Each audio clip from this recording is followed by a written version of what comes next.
On the low. I'm just a kid from Chicago. Era of street thieves, cause terror when we squeeze. The home of stepper sex. Bootleggers with CDs, the black souls, the foes. Latin King GDs, the vice lords, the stones. New breeds and BDs. All we know is go hard. And nigga, we go hard. All we know is right now. We don't wait on no God. We don't pray to no star. I'm saying that we atheists, but niggas die daily. And y'all city be the craziest. Maybe I need to pray or take the easy way. Somebody call Minister Farrakhan so we can meet today.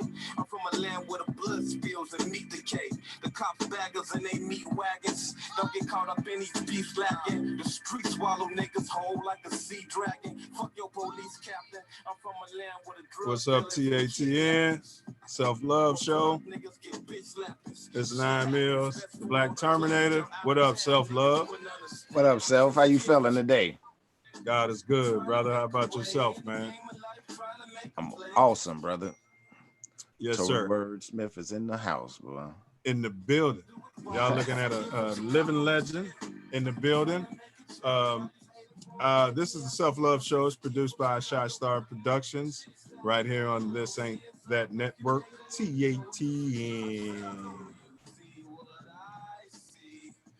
We got a great show lined up for him today. So we got some, as promised, we have BlacK Achievement. But we'll get into that. I'll tell y'all what we got coming. I'm gonna send out some invites so we can get the room filled up. Self Love, you got something to cover, bro?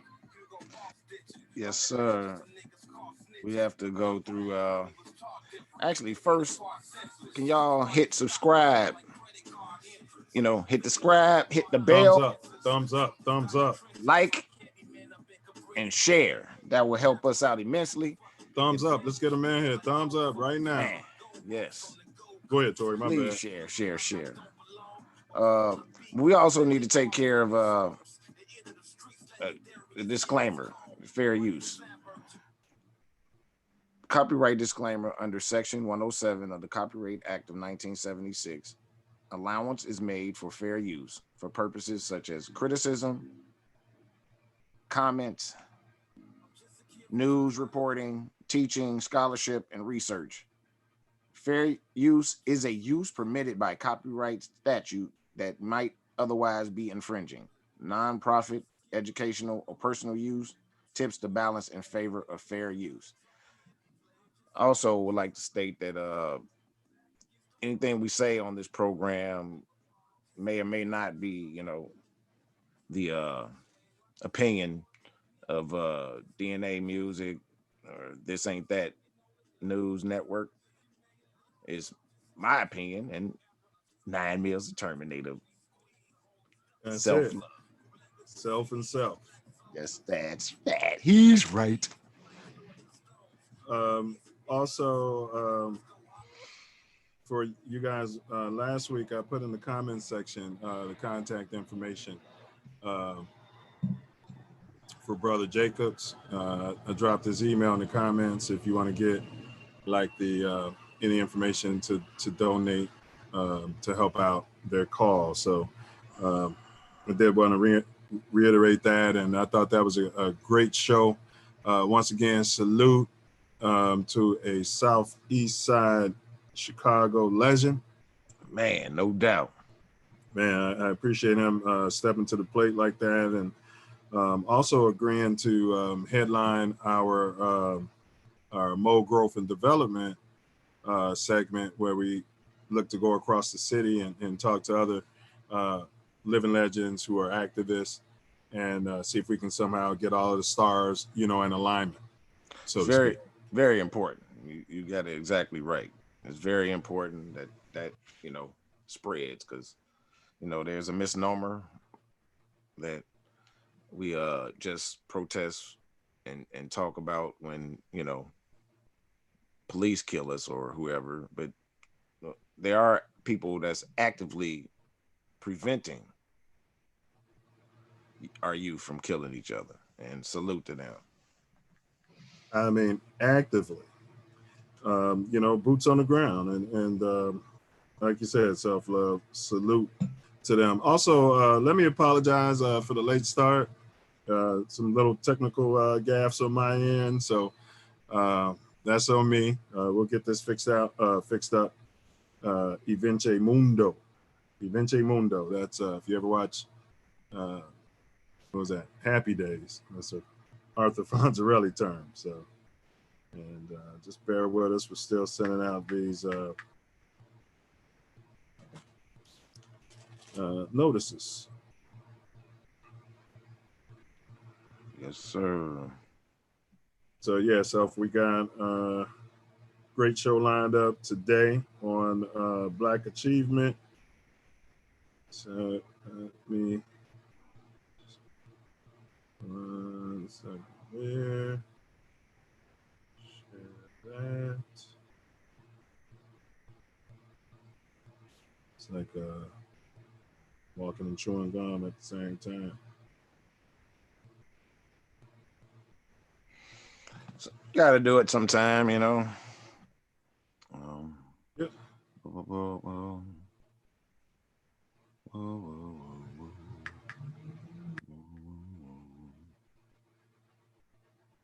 Self Love, monitor the chat throughout the course, and if you see anything, see something, say something, so we can keep this interactive. If you don't mind, brother. Oh, no doubt. Tanya Hicks said, I'm leaving work from Walmart. Salute. Well, Thank you for coming, checking in. That's right. This is I'm glad Tanya mentioned that. You know, this is something you can have on in the background. This is should be a nice relief from what Donald Trump is saying and what Donald Trump is not saying, or what Biden is saying, and just should be, you know, a change of pace from, you know, everything that's been rammed down our throats right now. So we definitely appreciate your support. Yes, thank you so much.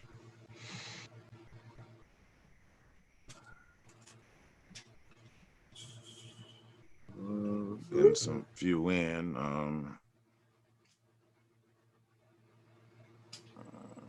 Yeah, I always feel like I don't take the time to get these out right. So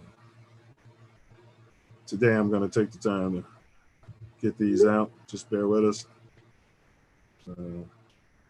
Also, to our guests, if, you know, you can use this as a tool, you know, if you happen to be, you know, a single parent or a single mom, you know, we're gearing this towards, you know, excelling our community, accelerating our community, so to speak. So hopefully 16 and up, I would imagine, should be able to handle this content if they're growing up in the city of Chicago. I'd venture to say even, you know, less, but I don't have any kids, so. But maybe, you know, you can sit down with them as a parent, or you know, have certain sections of it that you know, you can have them listen to, because I do know that sometimes hearing something from a different, you can hear the same perspective, but just from a different person, and it's kind of reinforcing certain lessons. So Exactly what it does. Gives it perfect reinforcement.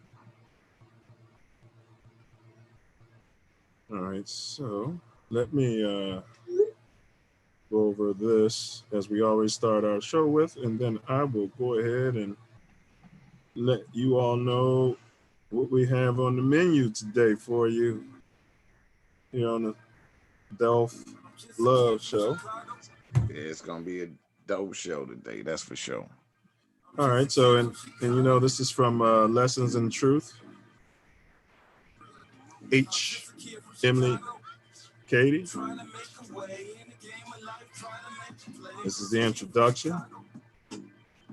This book was first published in 1894. My great-grandmother was born in 1888. It was revised in 1953. The one I have is the 38th printing. In entering upon this course of instruction, each of you should, so far as possible, lay aside for the time being all previous theories and beliefs. By doing so, you will be saved the trouble of trying all the way through the course to put new wine into old wineskins. That's Luke chapter 5, verse 37.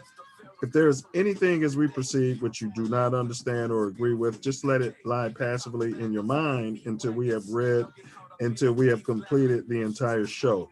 For many statements that would at first arouse antagonism and discussion will be clear and easily accepted a little further on.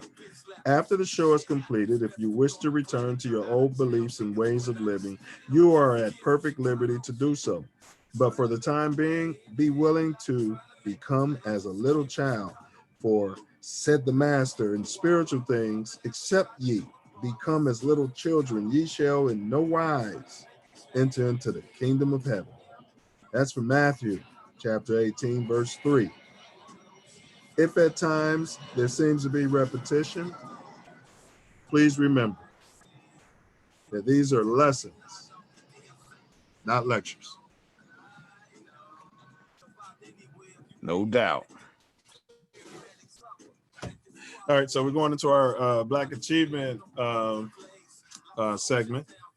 And so today, what we have on the table is a brother that I've known for an extremely long time.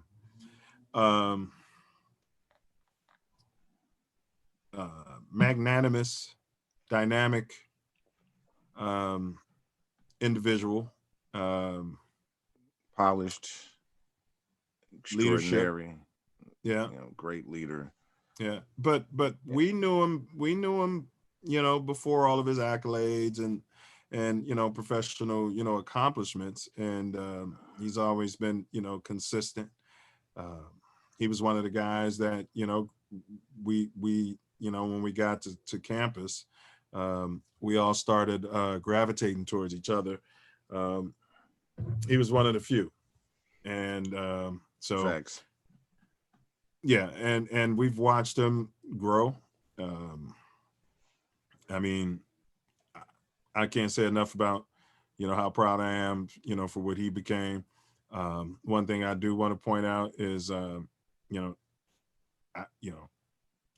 never seen this guy, not saying that anyone should or shouldn't, but I've never seen him, lift a drink up, to his mouth. And if any kids are listening, I've never seen him smoke anything. I've just never seen it or heard about it. And this guy was in a fraternity, and well, is in a fraternity, and it must have been lame, or whatever chapter he's from. It must have been lame at the time or something. I don't know, but yeah, but no, I like to be upfront, about things that, people do and don't do. He's one person that just never did. Me, Right. That's a whole nother story. Now you make of that, what you will. Classy individual. Man. Respectful. You got any words, Self? He's a blessing to the planet. He's been very close friend for 32 years or so.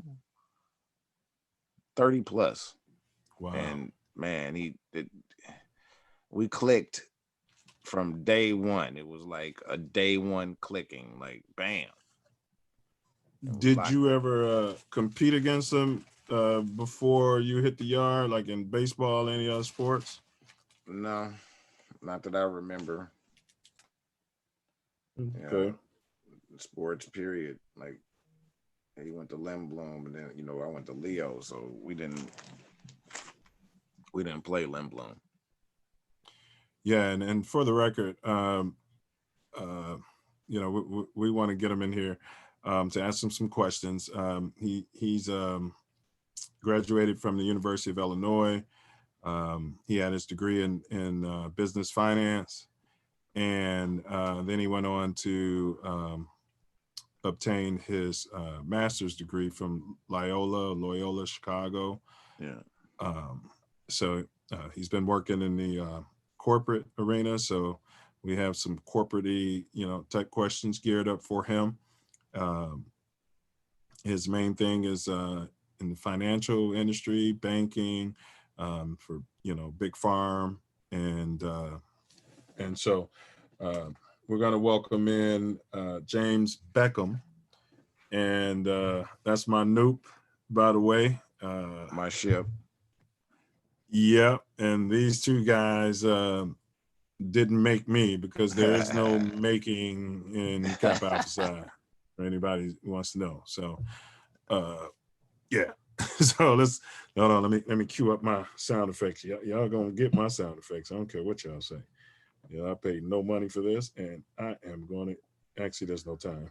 We started late, so all right. Let's get them in here. Self. We'll get our own sound effects. We got brother James BecKom. James BecKom. Let's get him in here. Hopefully, we're not having any technical difficulties. Unmute yourself, Ship. Yo, what's up, brother BecKom? Let me cue up my sound effects. Y'all gonna get my sound effects. Greetings, brothers. Hey, Ship. Before you get started, turn off the YouTube, because it's Oh, it's a bouncer echo. Yeah, it's behind. Or pause it. Yeah. All right, so brother BecKom.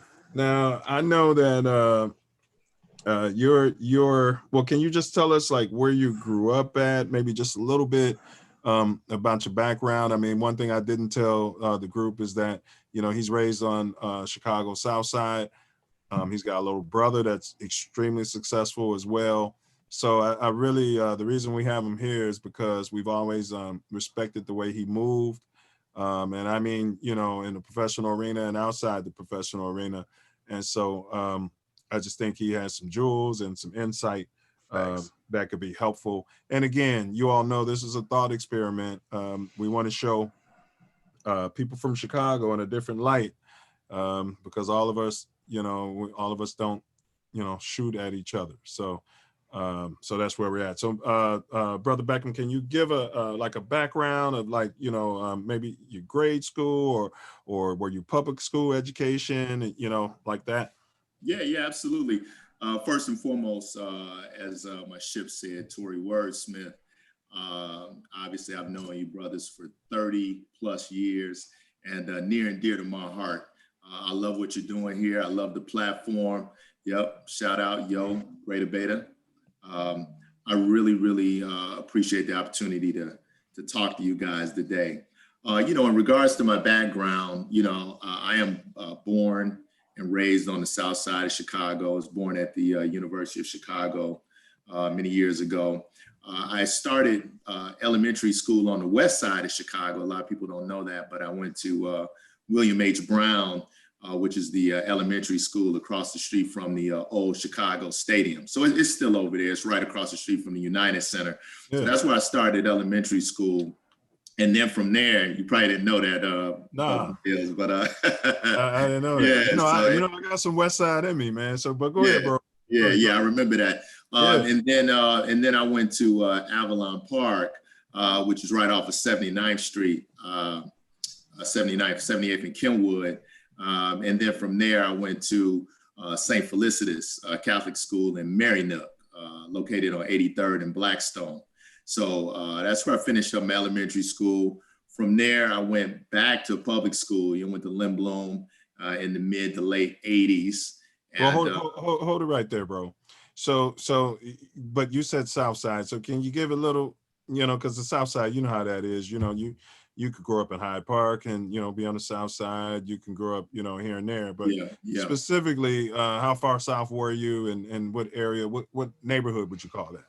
Yeah, I grew up in Grove Heights. So Grove Heights, 98th and Woodline. So that's bordered by 95th Street, 10 Trey, 103rd, 93rd. Play ball at Gately on 103rd and Cottage Grove over near the football stadium, baseball stadiums over there. My actual house is right. My neighborhood is where the old Big J's potato chip sign was. That's my neighborhood. And over the expressway is Olive Harvey. So yeah, that gives you a feel for across from London town. But how were things, growing up from your memory at that time in that area in Chicago? So just for you guys to know, we're talking like 70s, around that time, 80s. What was it like in that area? Like, how did you feel growing up? Did you have a sense that, I got to get out of here? Or did you have a sense that this is great? Give me some of that background. Yeah, I grew up in I would call it a middle-class neighborhood. I think there was a good sense of community. There was, I think the biggest dangers back then came with fighting, being in the wrong area at the wrong time. We had gang activity in our neighborhood. Wasn't too bad, but we had it, no doubt, both factions. And there was also gang activity in Jeffrey Manor, which sits off from me.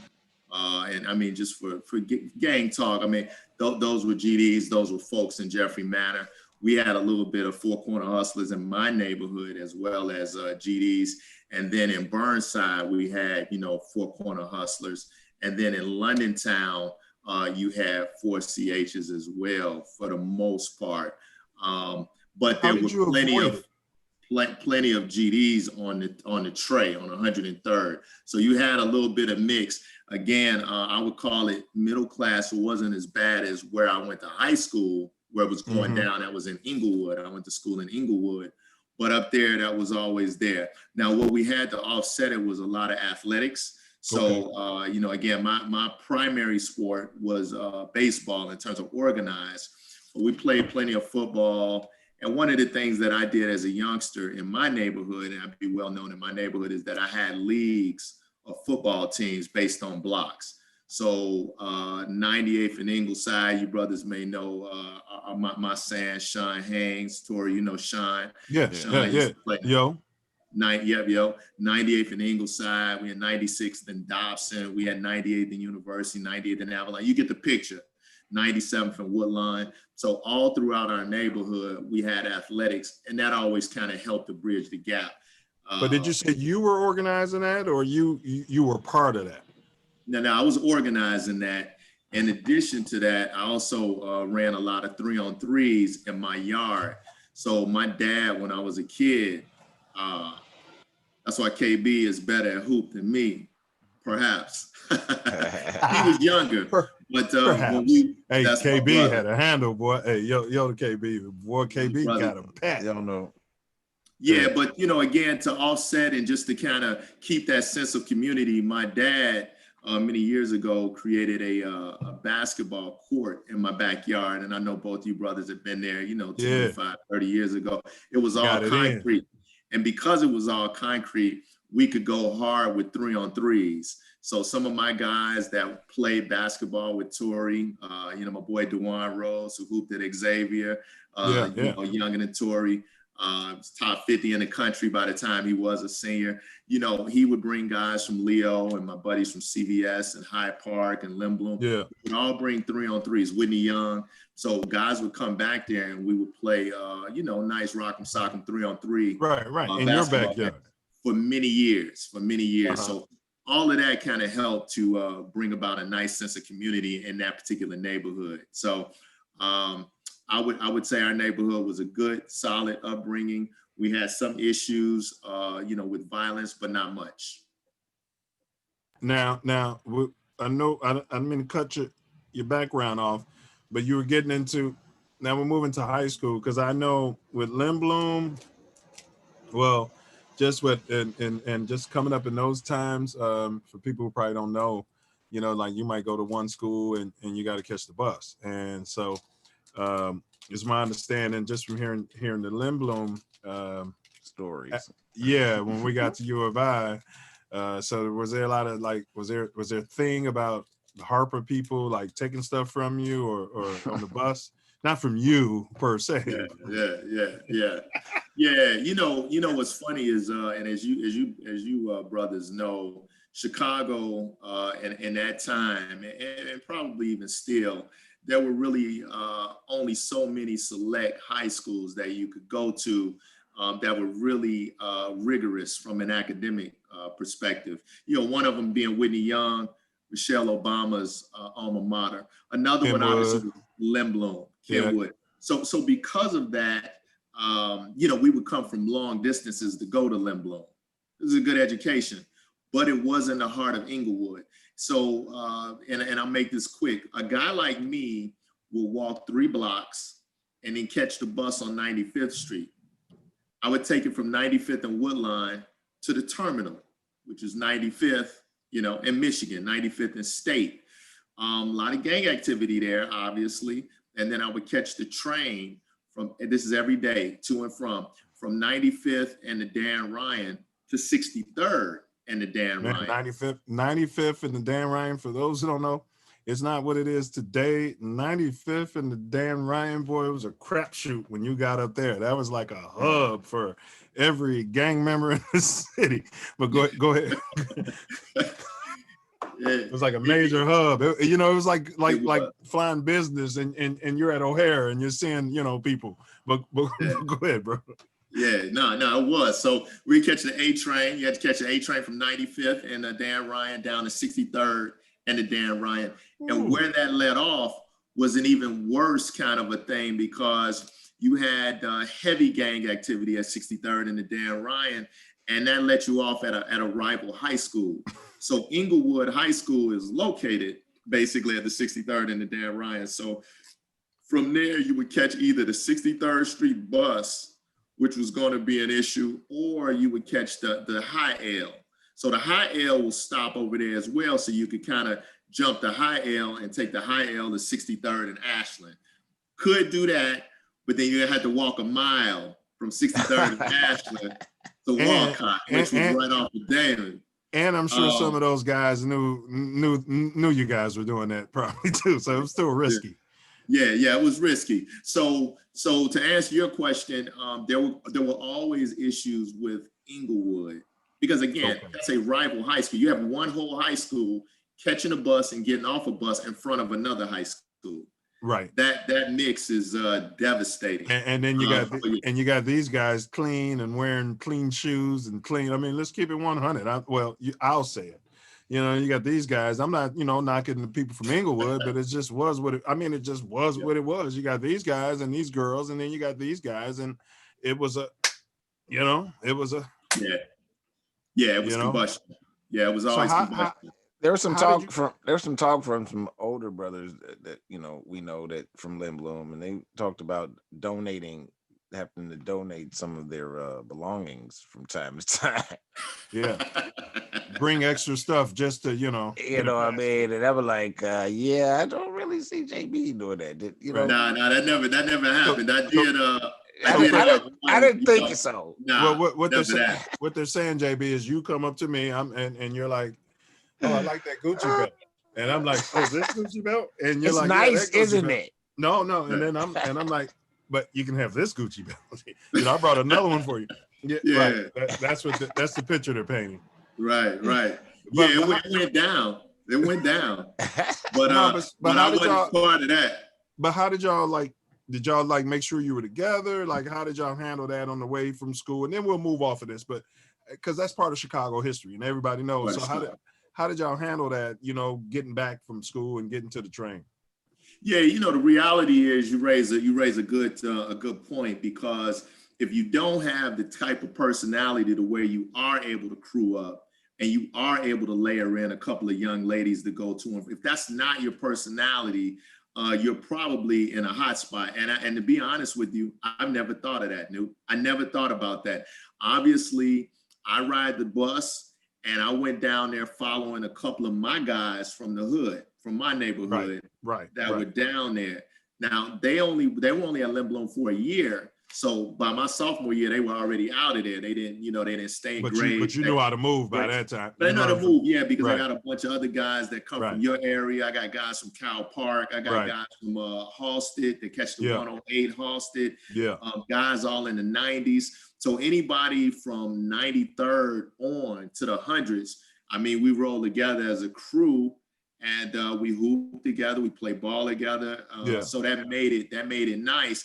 And I can say that for my 3.5 years rolling like that, we never had an issue. So even when it went down, you could kind of see that, and we were always good to throw or whatever else needed to happen. So I was comfortable. But then that's probably our makeup. That's my makeup, so it's fine. But I did run into an obstacle one day my senior year when I was dolo. This guy started driving, but it was a beautiful thing, Noop. I don't even have to tell you how it went. And my name was ricocheting all through the high school. Yeah, because it was unanticipated. I don't think guys knew. So it was a beautiful thing. Well, but it was nice. That's one of those things. I remember I'm talking on the yard in college, like, well, you want to talk to me like this when I'm a senior? Like, you should have talked to me 4 years ago. But yeah, I got you. Yeah. But okay, so let's move past that. So now you went down to U of I, and so when did you know that that your career path? How did you get into that? Was it like a parental thing? Were your parents like degreed? Was your education something that was coming from them, or is that something that was you were churning inside you? Yeah, well, it's twofold, Noop. It's twofold. My mom was degreed, and she even had a master's. She got that when I was in high school. What was her master's in? My mom? Yeah, her master's. I believe it was in psychology or sociology. Right. Yeah, she's a counselor. She was a elementary school counselor for the Board of Education. And then the same with my dad. So my dad was education. So they met in education. So he had an education degree, and then he had a master's in education as well. So that was always a part of it. My dad was a very rugged individual as well, though. So it's a 50-50 that you're getting from him. But in regards to the education, there was always that importance. It was stressed. They weren't very strict on education, but it was very important. And it was understood that was the way to go. So that's the education component. In regards to the career, I was at Lindblom, and they, sometimes they have programs, as you will know, where they present them to a group of students. And I was presented an opportunity to take some business courses at Lindblom under a special kind of business program for select students. And did you get college credit? Did you get college credit? No, it was not. Mine was not. It was strictly the exposure. Okay. And with that exposure, it helped to harness some things that I like. Because as a youngster, Noop, I enjoyed sports. I enjoyed analytics. And I was good at math. I was good at math and numbers. So the combination of those things is what I got in these career awareness programs, which had some banking in them. And those 2 or 3 courses kind of lit something in me, because I said, wow, there might be good money in this. And that was always a motivator for me. I always wanted to, I wanted to get money. Well, Torry, before you jump in, but did they, in those courses that you took, were there guys like you who were actually in the business conducting these courses, or were there mentors or role models that was coming to your school and saying, hey, look, I work here and this is what I do and you can do it? Was it like that, or was it teachers? It's a great question. It was more of a course just offered by a teacher on staff. Wow. We did have a visitor, but it was just strictly, hey, let's get away. And I've heard brother TorryWordssmith talk about this over the years. Not just the education that you give me in a school setting, but talk to me about a checking account. It was that kind of thing, brother Milz. Okay. What is a checking account? How do you set up a checking account? Right. I like to think back, and I'll make this quick. I think back to an old NBA player. I won't name him, but 3 or 4 months in his career, many years ago, the owners had gone to him and said, hey, bro, we don't see any cash checks. And it turns out, man, all his checks from the NBA were under his mattress. He was a little embarrassed to go to anybody. So he's got these $80,000, this is back then. He's got $80,000 checks sitting under his mattress. He got $80,000, $75,000. And the team said, hey, none of your checks have cleared. We're paying you, what's going on? and he's a bit embarrassed. And again, we won't name names, but it was under his bed mattress.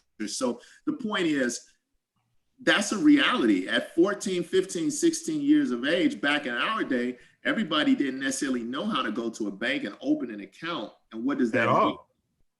At all, bro. I mean, you'd be lucky if your parents, I mean, my parents, I don't want them to get on me. They had bank accounts. But you know what I'm saying? A lot of us would be lucky in the city of Chicago to have parents that understood that. In our community, yeah, it's, you know, there's a whole lot of underbanked and non-banked people still to this day. Yeah. Right. Yeah. So, you know, that was what the class was about, introducing basic things like that. And then talking about career paths, you know, what's investments about? What's financial banking institutions? What are those about? What is the savings and loan industry? What is that? You know, there was a debacle back in '87, you know, late '80s, savings and loans debacle. You know, what are these things about? What does this mean? And how will the bank, you know, rebound from it? So we talk about those kinds of things, and that helped to kind of create that mindset for me. So when I did go to U of I, again, I had the base from my parents. That's educational importance. And then I knew, hey, I think I want to dig into this finance. We don't declare a major when we first hit the campus. Right. But you guys gonna be at U of I. I was already thinking I'm going to go the finance route because I like the opportunities that are there. Well, I'm gonna throw it to Torry, yeah, because a lot of you Lindblom guys went into finance. But go ahead, Torry, and then we got the chat too. Some stuff going on in the chat. Right, that's I was just about to get to the chat. You know what I mean? Okay. Brother Cortez Scott said, Mills, what's up? He said he's at Quentin's house, and he said, bring back New Hoops. So we're going to jump into New Hoops. We're going to get in there. You're ahead of us. You're ahead of us, Cortez. Tasia Sherrill said, hey, y'all. Boykin Graphic the third. Said, my dude. What's up, Tasia Sherrill? That's my sweetheart there. Hey, bulk 3-pack, 3 club support. All right. Thank you. Who is that? Who's the 3 club support? I don't know. It's bulk. Do you see? Is Carrot? Do you see Carrot in there? I digress. We'll move forward. Bulk 3-pack. So you know, what I mean, I just 3 club support. So you know, I that's probably if I had to think about it, yeah, that's probably Carrot. That is. You got that's him. He just typed something in there. Support. See, I'm a genius. So, Tori, you got any questions for this brother before I continue on with my line of questioning? No, we're gonna continue the line of questioning because it's going very organically and great. You know what I mean? We're building up to where we need to build. But it's funny. I feel like he interviewed me. And you know what I mean? Like, right? Right? That's crazy. I feel like, all right, so, okay. All right, but, okay, so we just answered that one. Okay, and then, so now, related to your job, to your profession, what do you do now? Okay, what are your degrees in specifically? And then how are you using those today to generate a bag? Yeah. So, again, I think you mentioned it in the introduction. I went to the University of Illinois at Urbana-Champaign, enrolled in there in the late 80s, came out in the early 90s, and obtained a Bachelor of Science in Finance. That was the degree. Came out of there, worked in a management program, a management trainee program with Jewel back then. They were just starting a program where they would train folks. And once you were done with the training, you would assume total general management of a store. Okay, so corporate, the grocery store, right? Okay, I got you. Go ahead. Go ahead, bro. Yep. Hired by the corporate office, and the idea is you would overtake those. Soon after taking that, I also had received an opportunity to go work at a bank, community bank. At the time, it was the largest Black bank in the country, and that was Seaway National Bank on the south side of Chicago. Located right on 87th Street, which I was pretty familiar with it because, again, I had only grown up, 5 or 10 minutes from there by car. So that was that. But after being in the bank for about a year, I applied to graduate school. You mentioned in the intro that I got my master's degree from the Loyola University of Chicago, and that was an MBA in finance. put a pin in it right there, please, sir. I want to ask you this. You said you're at the bank. Did you know, when did you know, okay, were you in U of I and you said, man, I'm gonna get a master's? Or did you say, let me go out here and see what this is in the professional arena, and then you tasted something and said, you know what, let me go back and get this master's? How did that shake out for you? Yeah, that's an interesting question because it's a little bit of both, but I would say it's 90-10. 90% of it was I just felt that coming up the way we do, South Side, Chicago, all Black, never a class with anybody from any other race coming up through my high school. I never sat next to anybody else in class. But when I got to U of I, it was nothing but us, one or two or three in a class. So that was I won't call it a culture shock, but it was eye-opening. So I knew as an undergraduate that in order for us to really sustain and get the bag, we're probably gonna have to go above and beyond. So I knew the 4-year program, that might not be enough to offset what I've seen in my 12 years of school in the city versus this 4 years here. I'm gonna have to do above and beyond. So I knew when I came out that I would have to do a little bit of work to get the experience to go with the grades. My grades were good. Right. But I needed some experience to go with the grades to get the acceptance into a nice accredited graduate program. So that was the plan. Okay. Yeah. Okay. That's what I wanted to ask, because it's just, everybody is how you start living life and you start branching off and doing different things. So, I just kind of want to let, if anybody's watching and they're starting out on their journey, just kind of the fluidity of, how things go.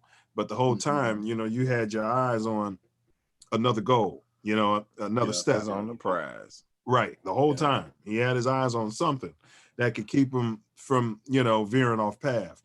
But now you said that you knew that intuitively. Do you think that was some stuff that maybe that was, your parents or your family, your ancestors kind of, when you said you knew as a Black man, you might have to do a little bit more than those other students you were seeing, on the yard, so to speak. Did you know that yourself, or was that something your parents were driving into you? You know what? Now that's an even better question, because that's a threefold. I would say, 33% of it was absolutely my parents, because like I said, I mentioned before, they had done undergraduate and then they had done a master's program. So I intuitively knew that. They didn't talk to me about that a lot, but I knew that they had that. So 33% of it was, I'd love to build on that. I'd love to at least do that and build on it. The other 33% was really just, it's what makes your question good is it's intuition. I'm looking around, I see all white guys, all white women. How am I going to compete in, let's say, a corporate world with only what they have? I've got to get the numbers right by getting something that's above and beyond. Meaning that if we have 100 applicants and we know that 5 are Black and 95 are white, how as a Black guy are you going to be able to compete there? Well, for one, maybe you can get an advanced degree. So now of the 100, maybe only 40 have an advanced degree. So now you're one Black, hypothetically, of 40, and I'll take that chance any day. Because if you get the opportunity to interview or something like that, then we can start to sway, all right? And then the last component, Brother Milz and my ship, you guys hit on it early in the interview. The other component, man, is the streets. I had guns pulled on me. I had been in fights. I had been, in situations with gang. I had been in a lot of different things. So the other 33% is I'm gonna have to make enough paper to at least have the alternative or the option. Now, again, Torry's probably smirking like JB. Hold up, put a pin right there. Put a pin right there real quick. Please hold that thought and don't lose it. What I want to say, Noop, is that's something that America needs to know. You got a cat like this, You know, 2-parent household, never any gang affiliation, minding his business, had guns pulled on him probably. And I'm just speaking, you know, shots fired in this direction. This is real life, you know, and this is a person that's just minding his business and trying to do the right thing. He wasn't into any nefarious things, but he's had guns pulled on him and robbery and gunshots. And that's the reality of life in Chicago. Go ahead, bro. Go ahead. I just wanted to say, point that out. No, it's worth pointing out because I think oftentimes it's hard to understand that. I think for a bystander or someone looking from the outside in, we don't want to paint the city as something worse than what it is, but we have to paint it for what it is. And I'm comfortable with that because if it's the truth, then it's just what it is. So again, it's not about painting it or giving it a black eye that it doesn't deserve. It's just letting it, nor is it about glorification of it either. Nor is it about, in no way, shape, or form. No, never that. Right. Never that. So that was a great question, Brother Milz. It was the 3 parts. It was really the parenting. It was the experience of being in that 4-year, and then just the environment, just knowing that, hey, I'm going to have to go a little above and beyond because, the streets are real, degree or not. Mm-hmm. Okay, well, let's move on then. Discuss the. Go ahead, Torry. Go ahead. We got go ahead. Update. Chat. Jazzy said, checking y'all out. Good to see Brother JB. I appreciate it. Yeah, much love. Yep. Yeah. Dave says, Brother BecKom speaks in percentages. Definitely an analytics guy. That's my brother. Yeah. Any thoughts of using that with his interest in sports to break into the sports lane? Well, yeah, that's definitely, you know what I mean? I'm going to tell you one thing let me tell y'all cats about having successful friends. You're barely going to have time to see them.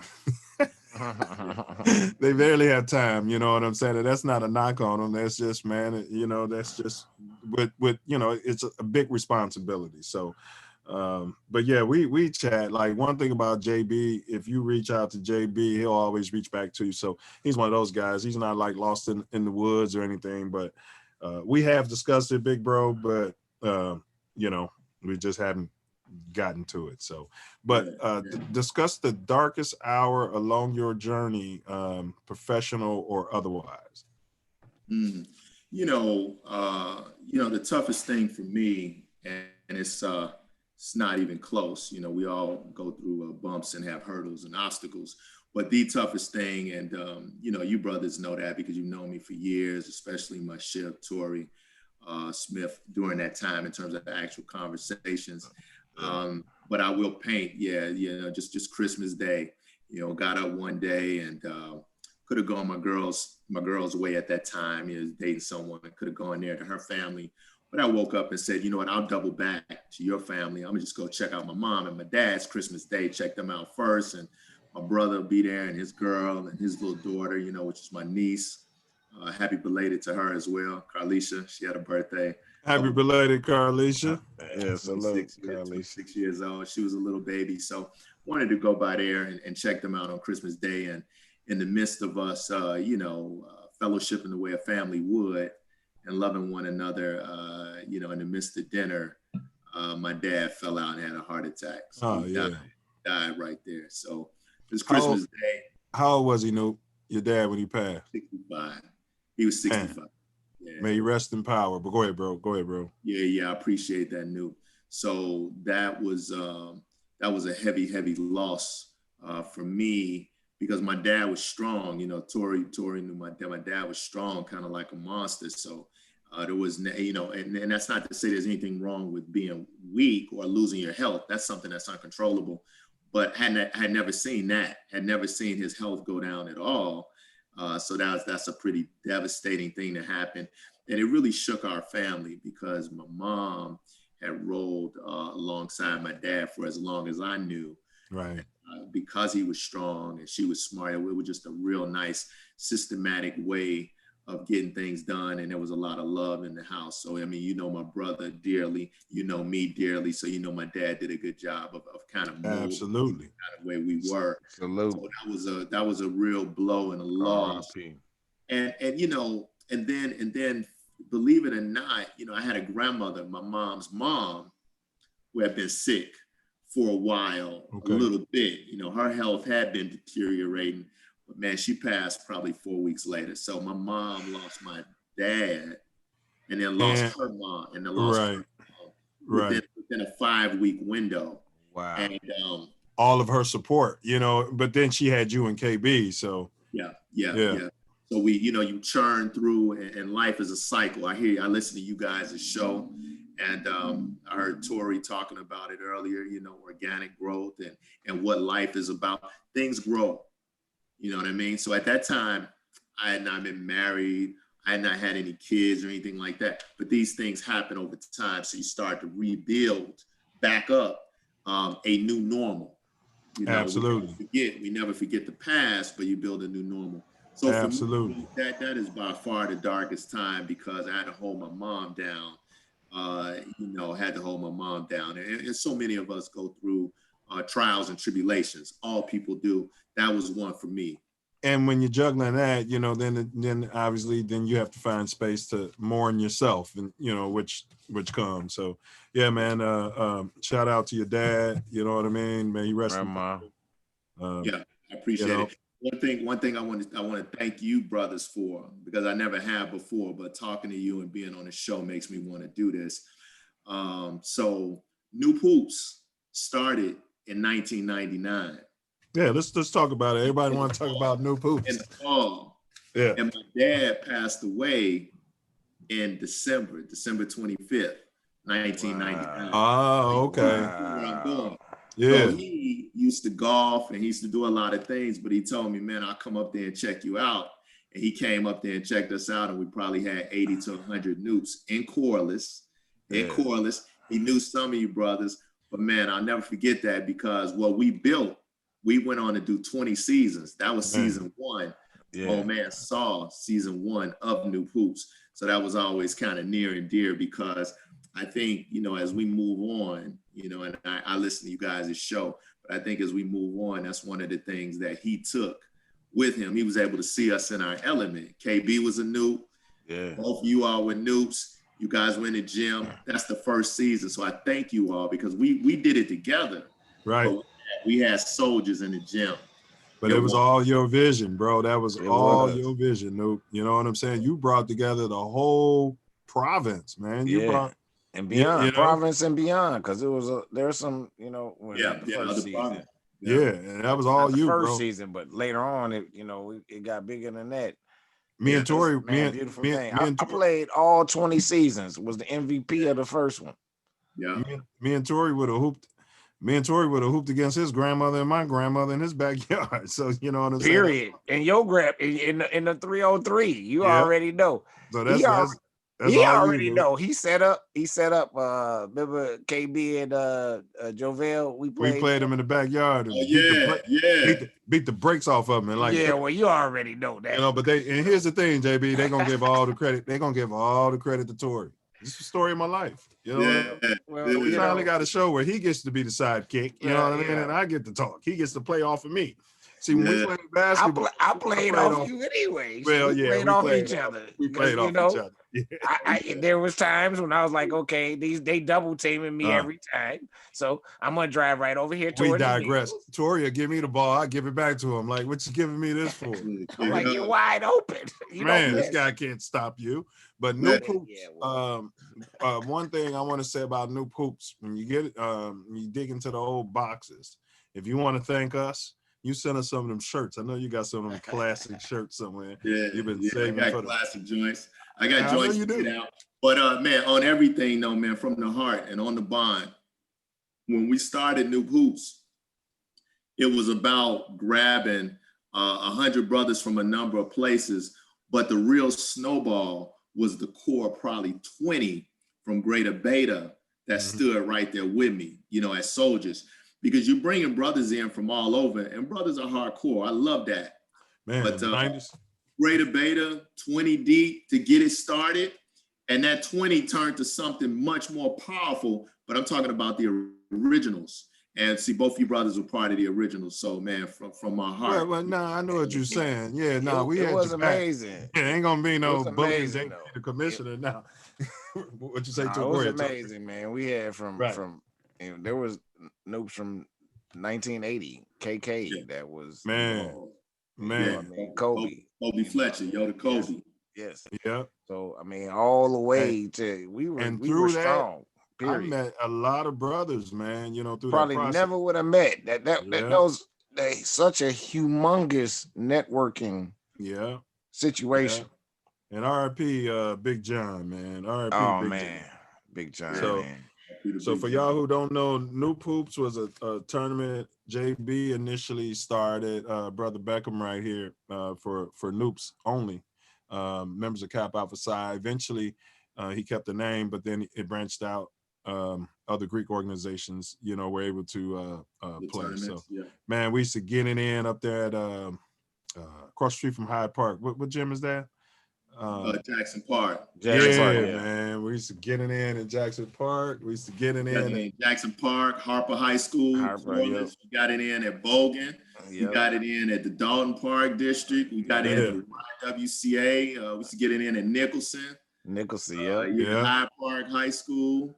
Man, got it in at Hyde Park. I played at Hyde Park. Yep, I played at Hyde Park. All 20 seasons, baby. Ada Park, Robichaud. Robichaud, Ada Park. Hey, JB would find a gym, wouldn't he? Noob Hoops was gonna happen. It was gonna work. It was gonna work within the finances too. That's what that was all about. All right, but Tori, check the chat. Let's go through the chat and see what they got, and then I got a few more questions for the brother. Okay, no. Y'all Pops was a good dude. Oh, who said that? Daddy. Kate. Yeah. Well. Yeah. Carrot. Appreciate that. JB, I remember that. Love to you and my ship. Yeah. Who said that? 3-pack. Yeah, let me look at the chat. This guy. Cake. I don't have because I don't have all of the chat. Like that's all I got. Like I don't understand. Maybe it's people that I can contact with. I think you got a. I'm in the live chat and I can't. I'm in the live chat. You can't get all of this. I didn't get nothing from Dave. I mean, I got what I'm saying. Dave texted me. Oh, okay. Yeah, Dave. Yeah, so I said everything in the chat. So we got Jazzy checking y'all out. Good to see the brother JB. Yeah, what up, Jazzy? I said that. Chiraq Israel said, "What's up, Tori Cortez?" You said that. Boykin, what up, club? BG Boykin, that's Boykin Grafford. What up, club? He's a genius in the house. Yeah. Thanks for the support, Noob. Much appreciated. Yeah, bulk 3. Okay, yeah, that's Carrot. And we got Jazzy. Yeah, you went through it all. Yeah, that's all right. All right, I said everything that came on there. When you said Dave, that threw me off because I was like, wait a minute here. Am I getting all of the chat? Oh, yeah. No, I am not the host of the event, so he watching it from his TV. All right, so let's go. Excluding yourself, whom do you attribute your success to? Who do you attribute your success to and why? Yeah, obviously it's a village, right? It's a village behind all of us that kind of get us to the I don't even want to call it to the end point, but along the journey, because life is a journey. There's a village.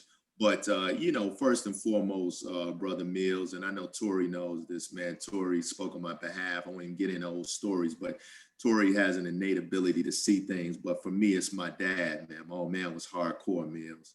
Hardcore. Yes, sir. Won't even get into stories on things, but I've had many, many guys from the streets of Chicago come to me. My dad was hardcore, man. So it made me, again, I'm a great student, a good student, but man, he molded me. I never feared nobody. Did he grow up in the South? Where'd your dad? My dad was born originally in Tennessee. He was born in Tennessee. But he grew up in the southern tip of Illinois in a town called Milz, Illinois, down there where Gene Cross's people are from.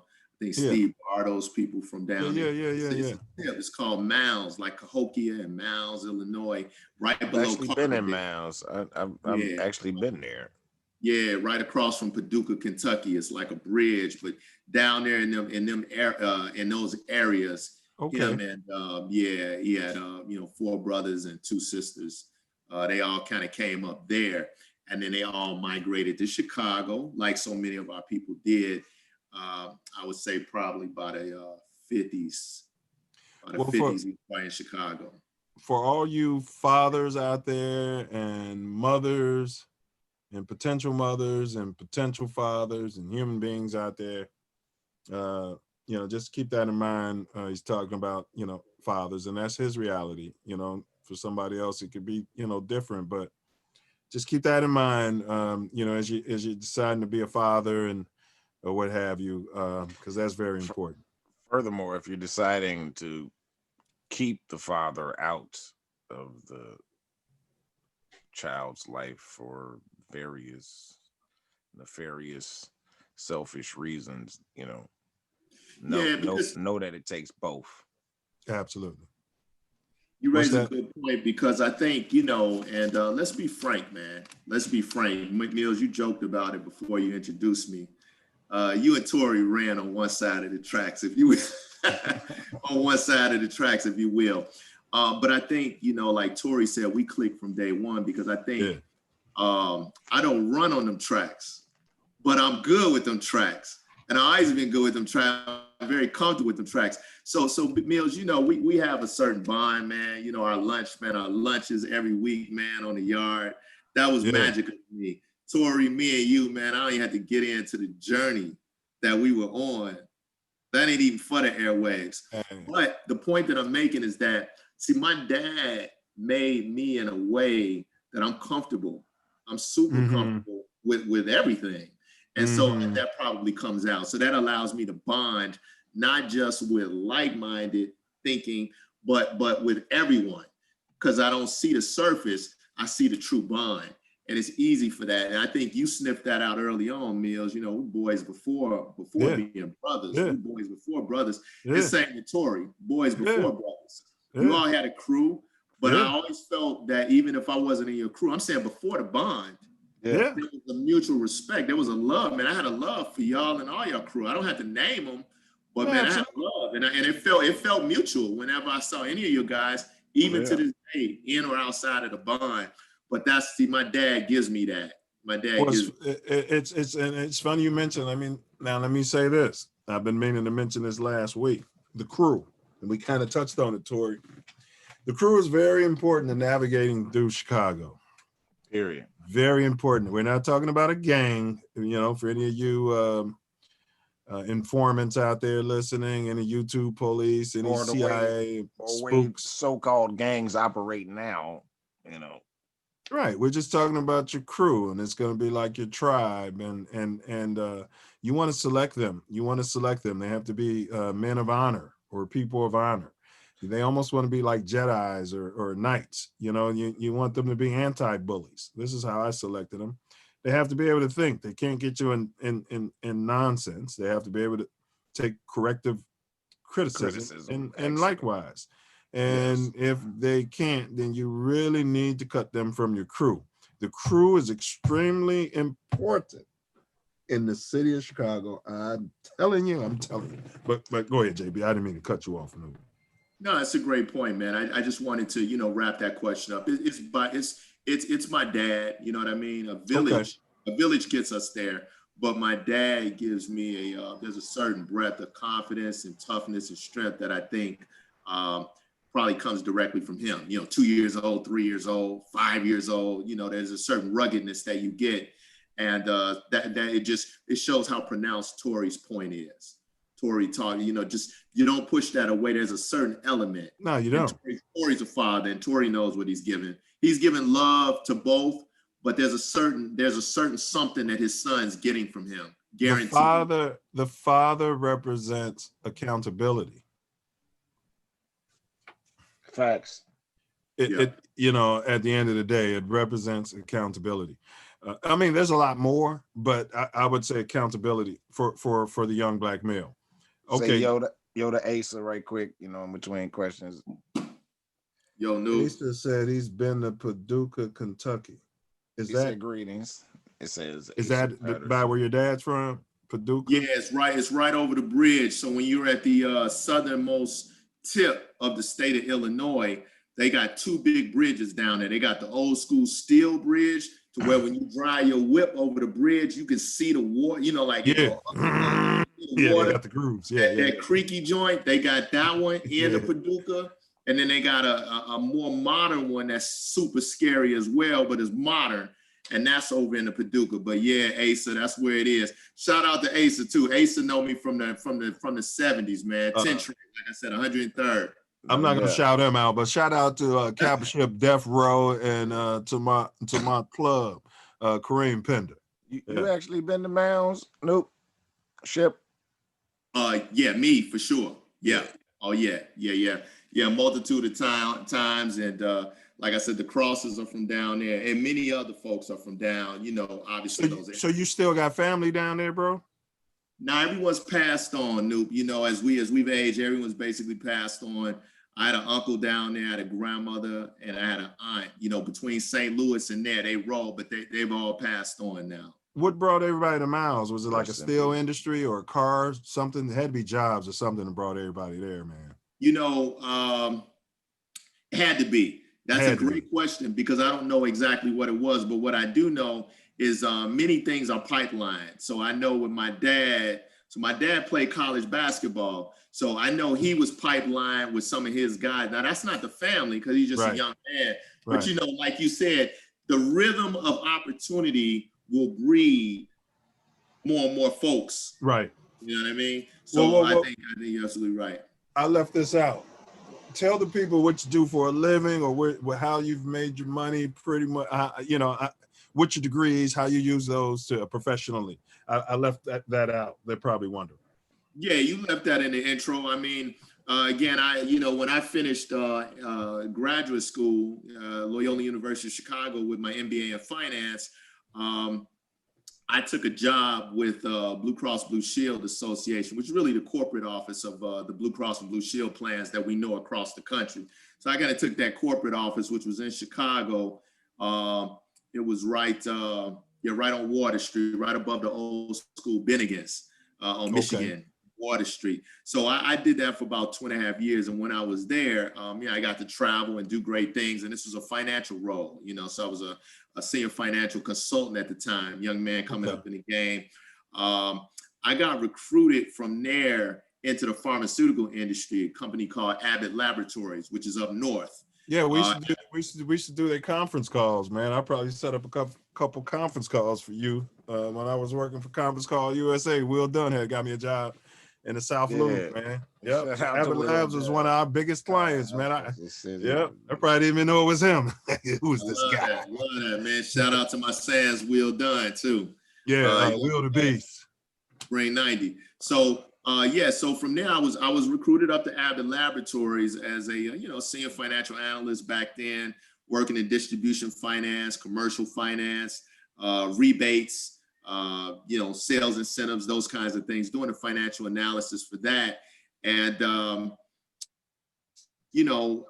after being at Abbott for 5 years, split the company off. So I went with the split. A newly created company called Hospira, which was basically hospital products. That has subsequently been bought by Pfizer. You know, Pfizer, big multi-billion-dollar company. But I worked there for a year. Then I went to a smaller biopharmaceutical biotech startup type company. Worked for those guys for about 4.5 years. We sold that business. And again, I'm still a finance guy, so always doing the financial analysis, the investments, the forecasting, that kind of thing. We sold that company to a Danish company called Lundbeck after 4.5 years. I stayed on with the Danish guys. This company was headquartered in Copenhagen, but they didn't have a US presence. So I rolled with them for another 4.5 years.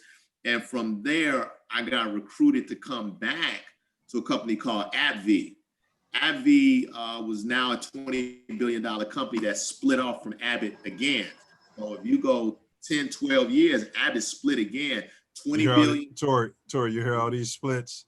Yeah, go ahead. I mean, yeah, split. Yeah, right. Tory, DNA music, we're gonna split it, and then. But go ahead, bro. Go ahead. Well, we're gonna have to split it once it gets so big. You're gonna split it. But go ahead, bro. I mean, tell your story. You hit it, man. He hit it. So Abbott stayed a $20 billion company, and they split the other $20 billion over to AbbVie, and AbbVie became a more pure pharmaceutical company. They got the highest selling drug in the world, Humira. You see the commercials. Humira's they probably still do 12 billion off that one drug. So think about that. Wow. One drug. They probably do about 12 or 13 billion off of that. So it's been some years since I've been there, but I got recruited to come back to AbbVie, which felt like home because I had done the 5 years with Abbott and the 1 year with Hospira. So after 9 years, I came back again, still doing finance, and the numbers are good. You know, when you have splits, you have sales of companies. When companies are sold for $1 billion, I mean, everybody gets a little something off of that, or so they should. Things kind of assisted, in terms of being able to get the bag over the course of time. So, it was at AbbVie. And then, when I went back to AbbVie, a couple promotions, which is good. So things are going well. But then I got another call from a guy that I used to support back at the Danish company. He was now a chief scientific officer in Milwaukee. So he had a life sciences services company. So he called me. He said, man, JB, we need a solid finance guy, VP, vice president type guy. So I took that call, and they liked me. I liked them. And basically, I went up there and assumed that role. And that just basically means all financial planning, analysis, forecasting, pricing,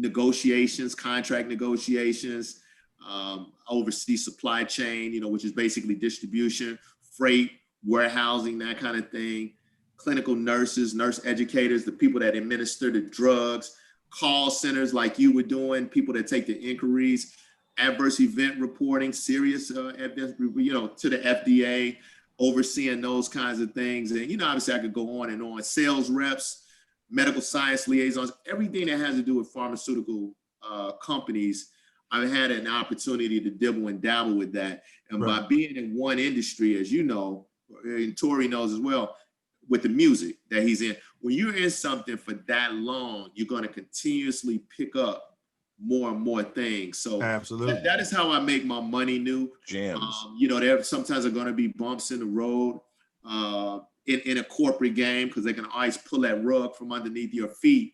So as a New once told me, Darius Parker, that's Funk's older brother, my New from Limb Bloom, from D-Funk.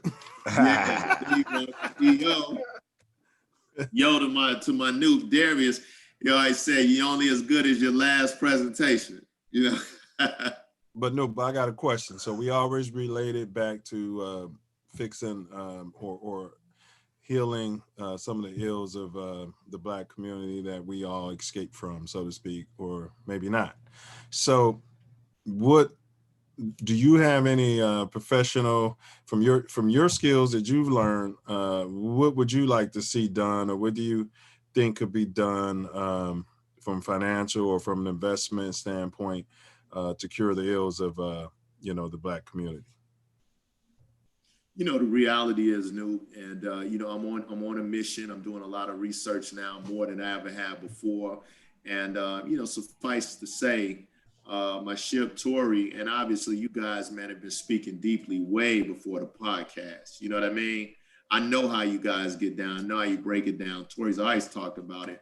One thing that he has always said that has come to be very true 20 years later is that we have everything we need. You look around the room, we have everything we need. So now that bulb is on and that reality is there, and I never thought any differently, but it is a rat race.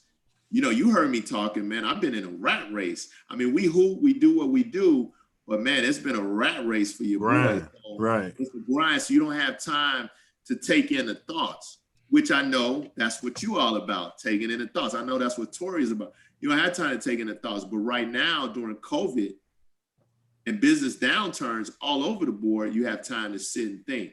So, absolutely. So to your point, Newt, it's very simple for me.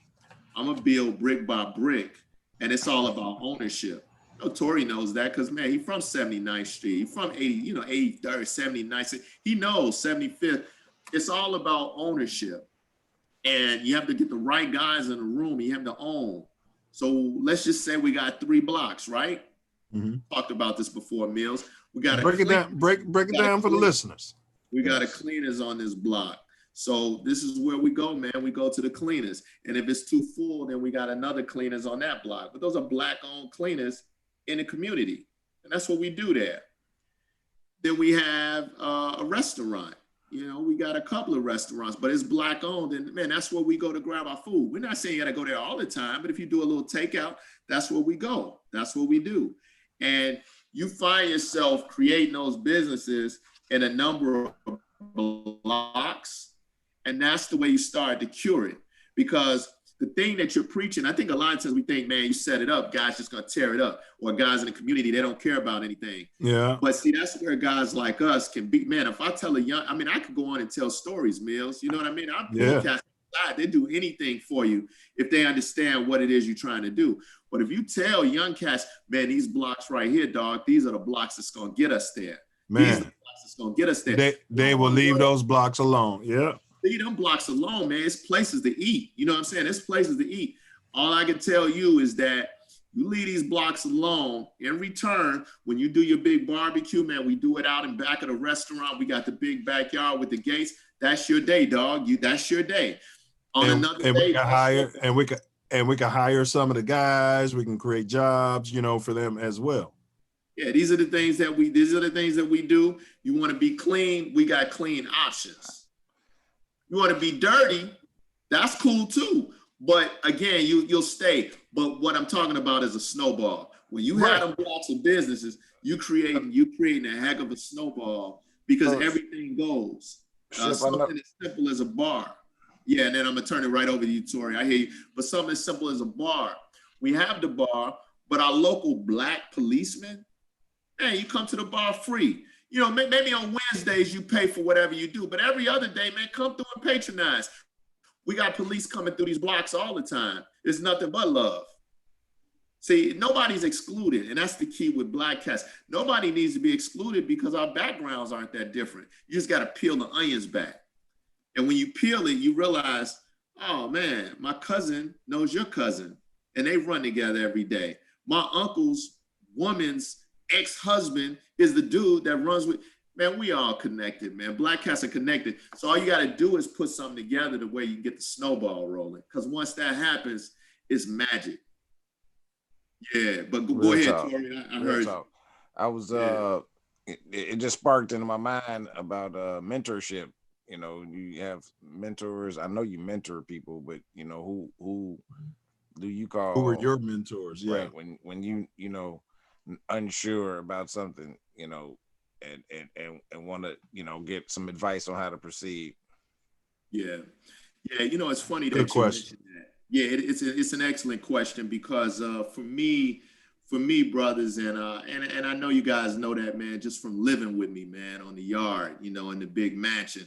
You know, I really do everything by committeeship, you know. And I'm not just saying it because I'm on with you guys. Milz, I know where your strengths lie. And I know where your strengths lie. Torry, you know I know where your strengths lie. You know I know. So when I have an issue that I know Torry, man, it's a gift. I know what Torry knows, so I reach out to Torry when I need that. If I need courage or something daring or there's an adventure, man, I just hit my brother because he ain't nothing but adventure. Man, he ain't got no risk. And I knew that at a young age. So if I need a kick or man, Yoda knowledge, man. I mean, whatever I need, I go run the knowledge on that. If it's something that I really want to kind of balance off, I might go to another one of my shifts, you know, Julian, you know, Yoda 2 Club, I Deuce, you know, I'll go to him for that. My mom is very logical and practical. So she's someone that I can talk to as well. But, for that mother's perspective. But to answer your question, I use the Newts. I use the brothers of Kappa Alpha Psi, and I use our committee. And when I say that, there are probably about 5 to 6 to 7 of us that I use. On the business, we have brothers, Lynn Bloom brothers, Rob McGee, Emmett Horn. I talk to those brothers when I need to, and yo to those noobs. Well, minute there. You know why that was such a great question? Because as successful and as driven as this brother is, he still has had mentors and, still reaches out for counsel, as we all should. That was the whole reason that, the question is there. It's a great question. We need to see that, as advanced and knowledgeable. We need to know that there are people that do what you want to do, and will give back and show you how to do it. Well, one thing about JB, on the bag part. One thing about JB's leadership, he I don't want to get esoteric with private stuff, but no, JB, what he described is right. He'll listen to everybody, and when I say listen, he actually listens. He doesn't just, he actually hears you, and he doesn't just do what it is you're saying, but he's able to absorb the information and then make a decision. And we've always respected your ability, to do that, JB, and we still do, because you listen. And to you presidents, Trump and all you people, I mean, you should just listen to what everybody's saying and not just 50% of America, because those are people who got you in office. You got to be able to listen to what the other 50% of America is saying and somehow weigh that out. And I'm digressing here, but if you're a leader and you got 50%, that's got to be tough. You got 50% and it's always like that in the US, but every other president, not every other president, but most presidents have been able to find a way to take counsel. They'll talk to scientists, they'll talk to the CDC, they'll talk to a minister. They were able to take counsel. And that's one gift you've always had, bro. Always, this guy's gone in front of the university, and won things on our behalf that I don't want to talk about. So, so man, yo to you, noob, straight up, yo to you, man. And what are you? There will always be, no matter what, there'll always be chaos and confusion. There'll always be chaos and confusion, but the only thing that you're left with other than that is leadership. And in order, I think, really to be a good leader, you got to know there's always going to be chaos and confusion, but then you've got to step outside of that and then provide leadership. Without that, there's nothing. Well, with you being a captain, I heard a quote you remind me of. It says, anybody can be a captain in the calm seas, right?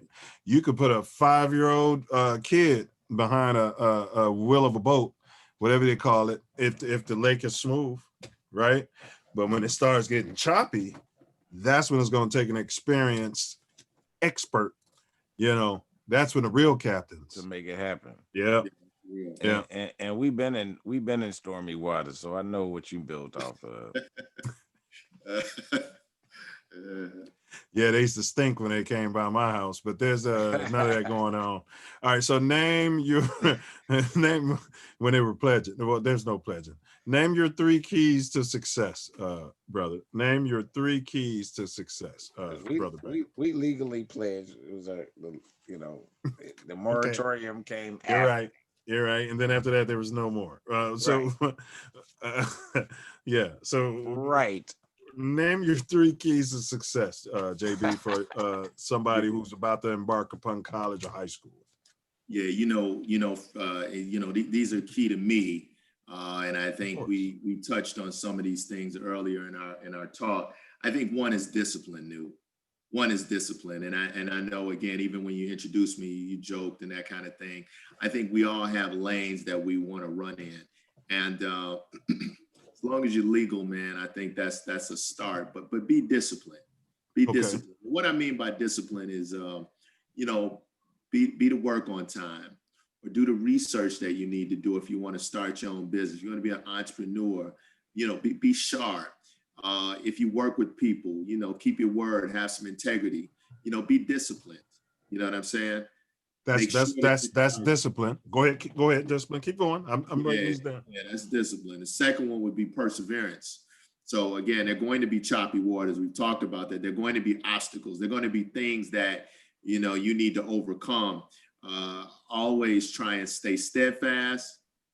Try and stay on the road that you know, laid out for yourself, and stay perseverant. You know, be perseverant, you know. So don't give up. Don't give up. Persevere always. That's kind of two. And then I think for me, the third one is really about the journey.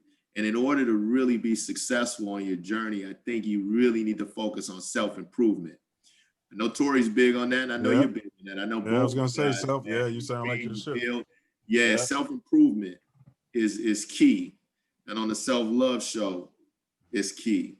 But yeah, we always want to learn and learn and learn some more. And again, some people say, "Hey, I researched something." No, you just read it. You just read it. But real research is something more than that. And I'm talking about all those things that go into just improving oneself. So you start in second grade and you're a great student. Fifth grade, you're a great student. But don't stop learning, because you want to be a great student in eighth grade, and you're going to learn all the way along the way. And don't ever get content with where you are. Just know that there's always more to learn. So yeah, those are the three for me: discipline, perseverance. And you know, self-improvement.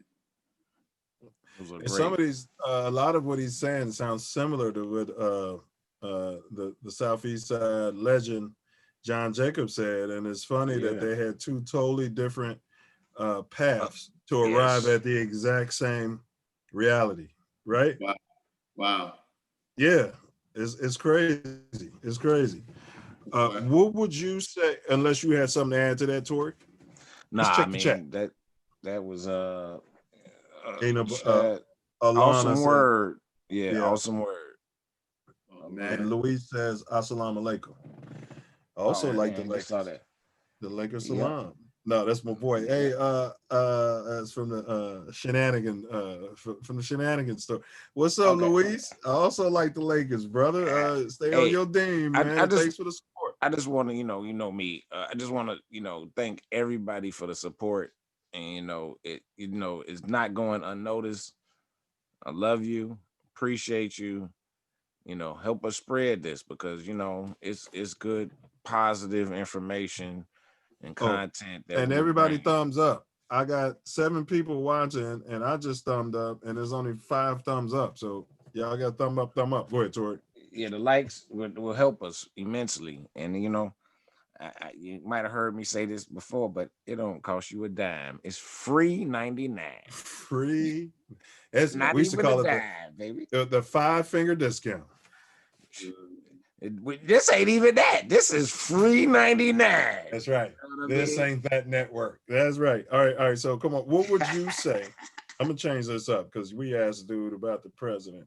What would you say to Mayor? Is it Mayor Kermit the Frog?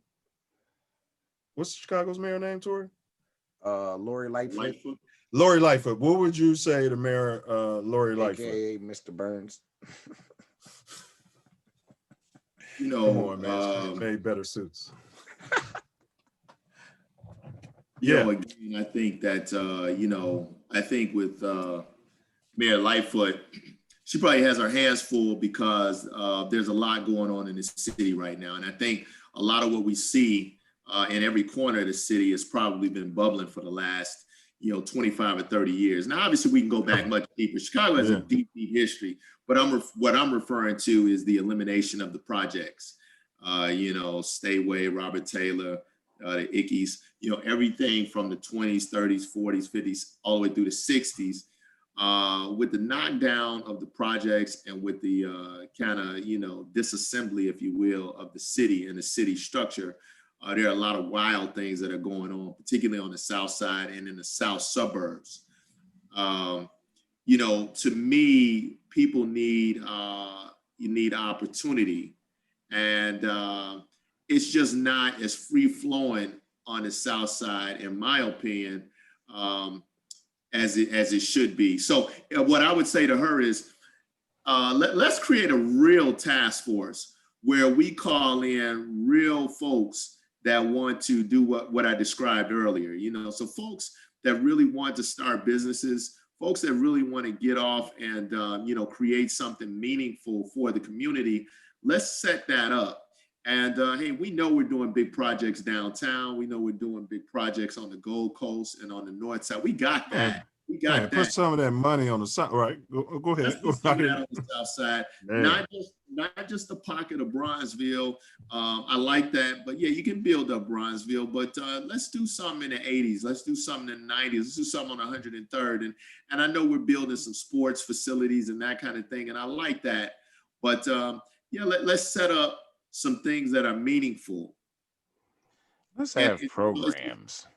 Yeah, real program, because people are out there with business plans. That much I can guarantee you. You guys know that. Like waiting on similar to what you had going on when you were exposed to a teacher that wanted to teach y'all about finance or business when you were young. Like, he teach about the checkbook. Teach that.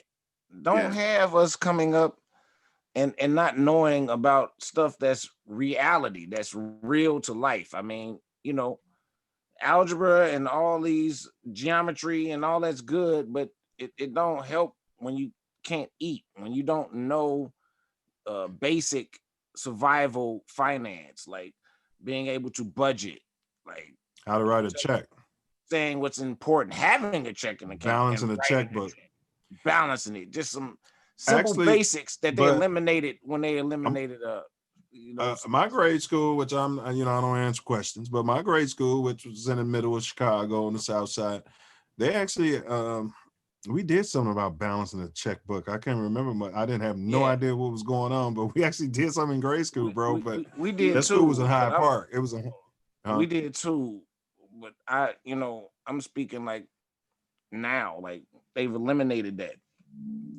I bet you they're not even teaching that at. I don't think that was public school wide. Like when you learned, you probably wasn't at a public school. I never went to a public school, so they wasn't teaching that. They wasn't teaching that all over. They wasn't teaching that all over the city, man. No. So what advice would you give your 9-year-old self, JB?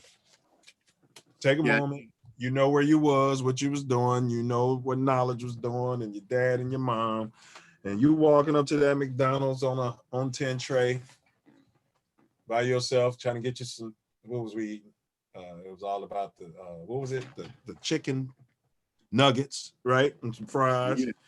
Nuggets. And JB, you standing there and you saw yourself. What nugget would you drop on yourself, bro? Yeah, it's funny you say that, man, because I remember being 9 years old. I remember going to the McDonald's on 10 tray, 103rd. That's where Torry, and I know your brother probably hooped with him, but man, that's when I first kind of met Terry Cummings, man. He was like a giant. Giant, man. He was standing at McDonald's when I was a shorty. But I was probably 9 years old in the McDonald's on 103rd. But if I could, Milz, I would just I've done a lot of things on the side, but I haven't done anything really big. I mean, if I had to do over, I probably would own blocks and blocks and blocks. And Torry probably knew that I probably should be owning blocks. Wait. So you're saying you would tell your 9-year-old self when you grow up, buy buildings? Yeah, you know what? Own more aside from the grind. Now, again, it's a double-edged sword because Torry knows to get it in corporate, you got to be all in. You ain't had a lot of time to do a lot of real research. 60 hours a week minimum, 70. Yeah, it is, man. You know, I think about it, it's probably a lot like the league. You know, you got to go so hard to stay in the league that cats taking your money left and right because you can't keep your eye on the money. You grinding, you hooping. It got that double-edged sword. You can't even learn how to invest the money, nope. You know what I mean? Because you're too busy learning hooping techniques. Exactly. So what I would tell my 9-year-old self is that it's of the utmost importance that whatever journey you decide to do, particularly as it pertains to me, because I knew I probably would go school, college, and the path I'm on, I kind of sensed I probably would do that. But aside from that, you know, I will own blocks and blocks. It's never too late to own blocks and blocks, but I should have been thinking about it more. But it's like I said, it's a double-edged sword because you got to grind so hard to survive in one world that it's not always so easy, but I would have but you bring me into, because that's going to be one of our shows, Self Love, and we're going to get some brothers in here. Hopefully Brother Pullen isn't too offended, by my commentary today, but we're going to get a real estate panel together. Hopefully you can come back for that as well and talk about strategies, for people and how they can invest and what areas you guys might be looking at. Maybe we can do something like that. I know Brother Pullen had agreed to be on a panel, for realty. So, we'll get some other brothers on it. I think that's something that would be something great. That's for adults and the teens. So, all right. Great question, though. Okay, well, we're wrapping them up, bro. We're at the end. I know your time is valuable. Can you share a personal situation where you felt the impact of racism, either professionally or just, outside the lines? Yeah. Well, you know what? We touched on one earlier. I think I'm going to make a real broad statement first, real quick. I mean, obviously, my career is laced with subliminals. It took me a long time. I mean, I talked about my path, but it took a real long time for me to kind of break a certain ceiling. And I think the only reason I was able to break it was obviously, due to God. In God's time, I was able to break that. We got that. That's the real answer. But I would like to add to that, and it's just the consistency, as you know, Milz. That discipline that I talked about.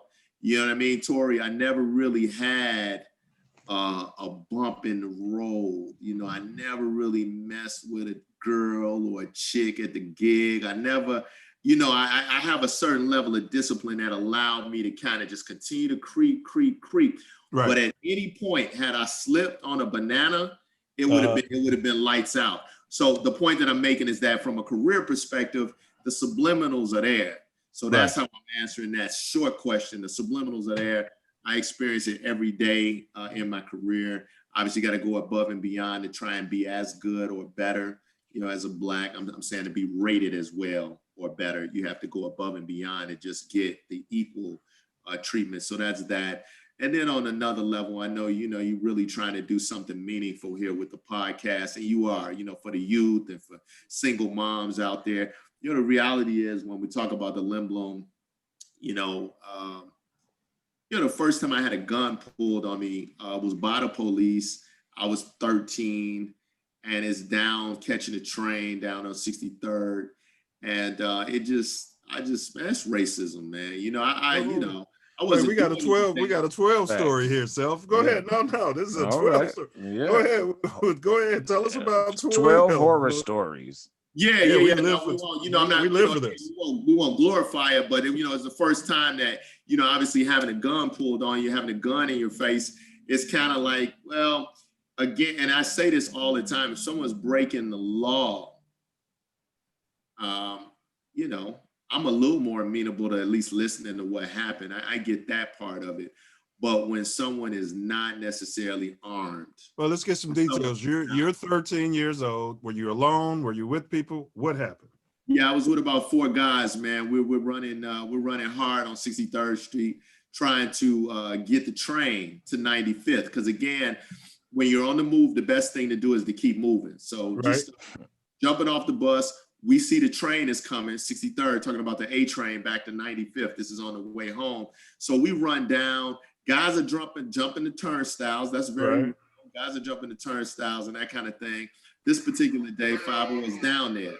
So they up the guns, and as soon as you kind of jump the turnstile, they got them on you. So, that was the first time. So, but they pulled a gun out on you for jumping the turnstiles, bro. Crazy. I mean, they were going, you know what I'm saying? Like, seriously. Like, and we had the transfers. In our day, we had the transfer. So you have the transfers out. So you're legal. You're just not pushing it through the machine to get it back. You're trying to, but you're good. I'm trying to catch your train. I mean, you're trying to catch it. But, so. You've paid. You got the transfer. And you pay because the CTA is quasi-private and is quasi-public. So your parents were probably paying taxes. I mean, you pulling guns on 13-year-old citizens for jumping the turnstile, man. Never forget that, man. Never forget that. crazy crime up the stairs. Crazy crime up the stairs. As somebody, like, can you imagine if that was your son and he came home and told you he jumped the turnstile and somebody pulled out the gun? I mean, maybe I live in a different world. Maybe I live in a different world because people tell me, yeah, he should have put the gun to his head. Well, yeah, man, those are my first couple of situations. One, I think, is the subliminal that goes with the workplace, sort of a corporate environment, and then the other one is that one, man. I think that's a bit extreme. And sometimes people say, well, what makes that racism? Well, you wouldn't pull it on anybody else. You wouldn't. No, you wouldn't pull it. Yeah, all right, that's our 12 story. Okay. Period. Well, you would. I always say, like, we go home in a bag unarmed, and armed people that's murdered people go to Burger King. You know what I mean? They take them and they celebrate what they did. Like, make sure they're fed, fed. They don't ever go home in the bag though. They be out there, and they shouldn't, killing people, and no one should. Exactly. I just want to state that, but exactly, people, they disarm. Well, some people should, but not in what we're talking about. Right. They disarm them. They come there and they say, okay, well, Yeah. Okay. JB, any spiritual advice or words of wisdom, something that you might have picked up from parents, grandparents, or just along the way, something that you hang your hat on? Like for me, we had a saying, the race doesn't go to the strong, the swift, the high, the mighty, but the one who endures to the end. So you got anything like that from your family or from yourself that you could share that we could put in our toolkit? You know what? I don't have an adage or anything quite like that, Brother Mills, that comes to mind, offhand. But the one thing that I will say is that I live and breed the development of those that come behind us. I think you know that. So I'm big on coaching. I'm big on giving back. It's kind of instilled in me. I don't think it was taught to me, but it's definitely in me. But, I coach shorties of all races, all ethnicities, 4 baseball games a day. We go baseball hard, but I coach football, basketball, baseball. Yeah. My little guys in martial arts. I really do believe in just developing the kids that come behind us. So, okay. Yeah, that's big to me. Yeah, well, we got a question in the chat for you. What is your digital? This is from Phantom Muhammad. What year did you come out of Lindblom? And also financial advice for up and coming people that want in on the growth and development. Great questions, Phantom. Great questions. So you got that, JB? No, say it again.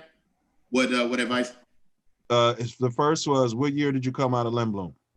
Okay, 88. All right. And then it says, what is your digital financial advice for up and coming people? And we might have to get your ship in here with this digital advice, but advice for up and coming people that want in on growth and development. I'm not necessarily a digital guru, but digital, transformations and analytics, those things are really big, as I'm sure, that person knows. My advice would be to make sure that you can, come up with solutions that bridge the gap between all this technology and the folks that need goods and services. So for example, again, I'll speak to the pharmaceutical industry because that's the one I know. So we've got an aging community that need drugs. They need drugs, they need vitals, they need information, and they need information quickly.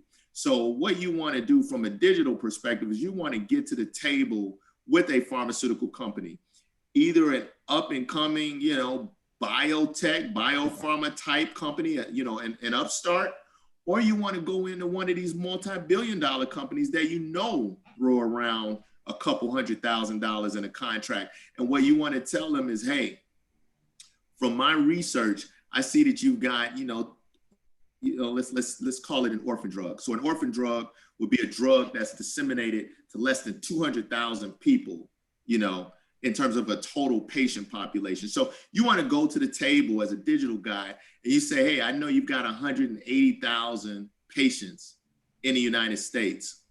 And I know that they need your drug pretty regularly. and they need to administer it pretty regularly. And I know that there are important vitals that those people need to know in terms of how much dosage they need to take, because their vitals may go up and down, and based on that, they use dosaging. I've got a solution, guys. I've got this app.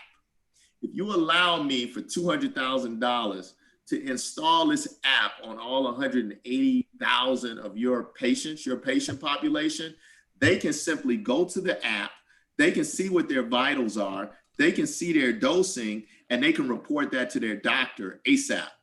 Their doctor simultaneously gets that while the company gets it, and as a result, everything improves. So prescriptions go up, our volumes go up, the supply chain goes up because that's shipping, and everything that goes with that information is all triggered by this digital solution that I can offer you. So, you know, it's a loaded answer, and that's a more pharmaceutical driven answer.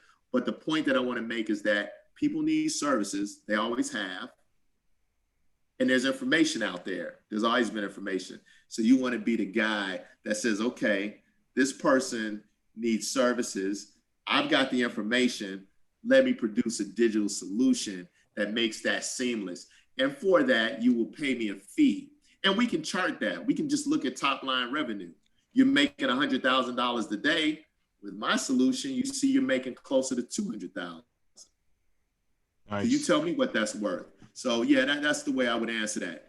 And Brother Milz, if you have something great. If not, can you allow me to do something real quickly here? 60 seconds. Well, of course. And I just want to ask you, because once you do that, I got like 2 questions, and then I was going to open the phone lines. I just wanted to let them know if y'all had any questions, if Brother BecKom got time, I can open the phone lines and y'all can ask them like financial questions or anything like that, you know. But go ahead, bro. Go ahead with what you got. Yeah, 60 seconds. No, sorry about that. Go ahead, dude.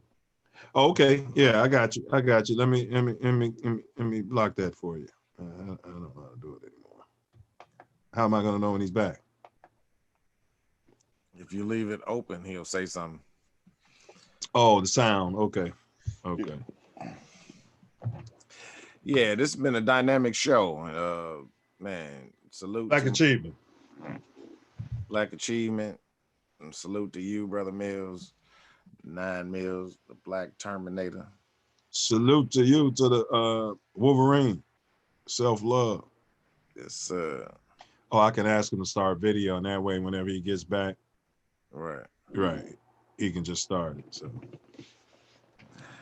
yeah, got the same issue as him. So, when he comes back, there he is. There he is. Right. Thank you. No problem. I'm checking the chat right quick. No, let's see. Yeah. There was some more in the chat. No, we covered it. Jazzy was laughing at me. Hey, yeah, and shout out to Jazzy, man. Yes, hey, shout out. You know, we be talking about the hood, and Jazzy was like Yoda over there, man, with the beat. Man, real talk. Man. And he was way ahead of his time, but we'll get into that. You know, we'll get into that because another time. So, all right, Noop, what book can you recommend to our viewers? You know, a book that I think is key, and there's so many books, obviously, but one, you know, that's near and dear to me is Rich Dad, Poor Dad, you know, by Robert Kiyosaki. I like that book. You know, obviously, folks who are familiar with it may understand the underlying messages in the book.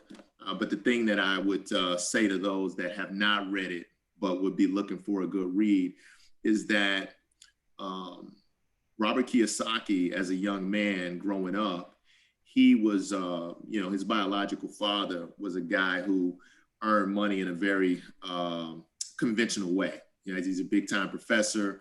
I think they were in Hawaii, and he learned a lot from his dad, you know, who worked and was really a dignitary in the educational field in Hawaii.